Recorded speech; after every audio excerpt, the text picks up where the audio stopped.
Pues, amigos y amigas, muchísimas gracias. Este es un día especial porque este es nuestra última clase. Y'all, thank you very much. This is a special day because this is our last class. Última clase of Español para los Gringos y para los Gringos listos.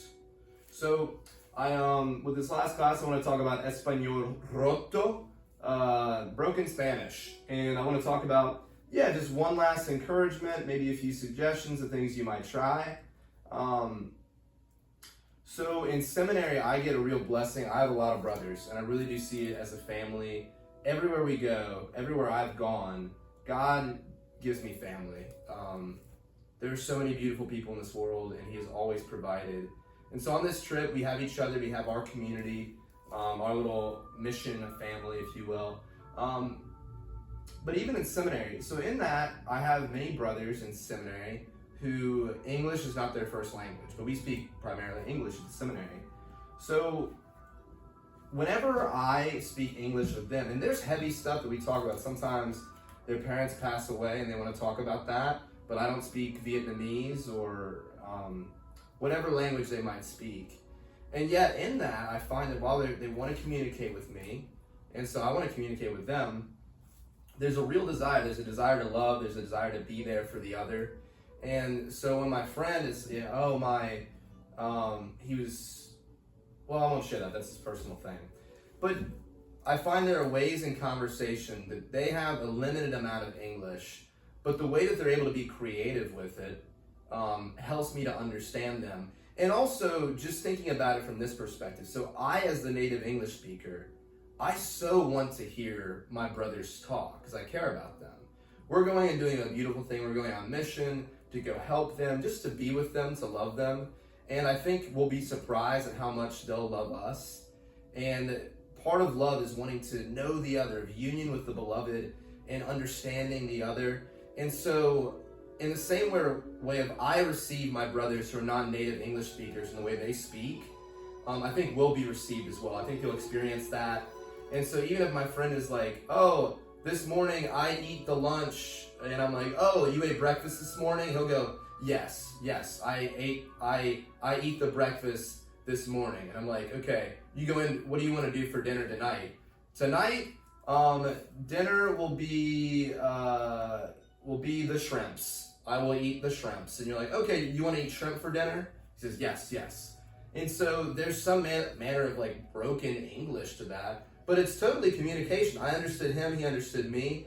And so just to encourage you, if you think your Spanish is horrible, well, you know what? It probably is. My Spanish is not amazing, but I'm going to do my best to love them and to be loved and received by them in return. So I encourage you, if you're feeling at all discouraged or like there's too much Spanish, I went through this whole course to teach y'all good, solid stuff. But at the end of the day, all this is about is communication and loving the other. And so that's what I'm going to talk about. What are some basic things that I think might be helpful for when you don't remember every single aspect of just like 13 videos posted by some guy who's not a native speaker? Well, one thing I think would be helpful for you in this is remember the articles. So if you're truly at a loss, you're like, man, I want to say I want to eat with you, but I don't remember how to conjugate want or eat or anything. You can just use the yo and the to and the l and the articles. So you could say, okay, I remember querer is want, and to eat is comer. So yo querer comer con tu. So that's horrible. I to want to eat with you. But I think that's real communication. They would understand, oh, like you want to eat with me? And they would reply back. Don't know what their accents are going to be like. They may be unintelligible, but we will unintelligibly misunderstand and do our best to understand and love them in return. But so remember the articles because it helps with a lot of context in any language. I, you, he, she, it, we. And so those will be helpful. The biggest thing I'm going to start making slides or note cards for us to practice, get more acquainted with more words. The more words you have, the more Spanish you know. Even if you're not able to conjugate it perfectly, it does not matter. Perfection does not matter at all. All we're looking for is communication. And so another thing, if you do want to remember to conjugate all the other lessons you learn, forget about all of them. Just remember the basic conjugation of the present tense, o, as, a, amos, ais, an, and so on and so forth for er and ir. And I think that'll be very helpful. Do your best. If you conjugate wrong, you're talking about we, but you say I. If you're talking to you, but you use he or she, don't worry about it. Walk it off. It is not important. All that's important is loving and communication. Now, certainly a big part of communicating, we're talking about things in the present, we're talking about things in the past, all sorts of stuff, and things in the future.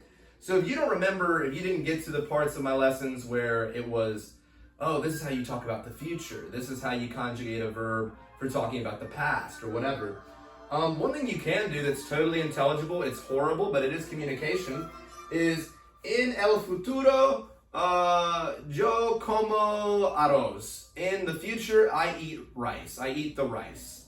And so they would be like, oh, like you're going to eat rice tonight? Sí, claro.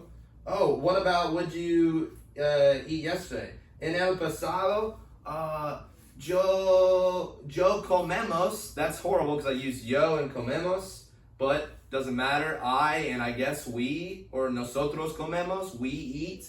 En el pasado, nosotros comemos pollo.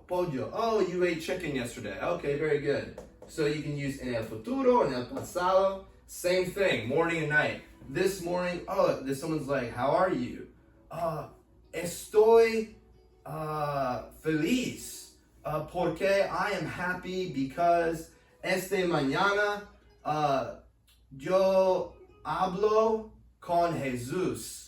I spoke with Jesus. And they're like, you spoke with Jesus? Sí, esta mañana yo rezo, or yo rezar. That's this morning, I pray. I pray this morning. They're like, oh, okay. He had a prayer time this morning. He talked with Jesus. That's great. Same thing, esta noche. And then the other two I'd offer, like, oh, siempre, always. Always I eat food. Like, I'm always eating. That's like something you need to know about me. Siempre yo como la comida. Always I'm eating the food. Or never. Like, never do I speak a lie. Nunca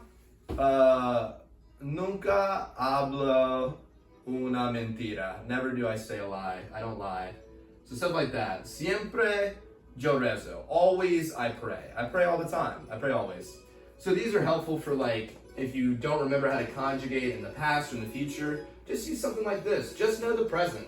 And even if you can't know the conjugations for the present, just know the articles and know the verbs, know some Spanish words.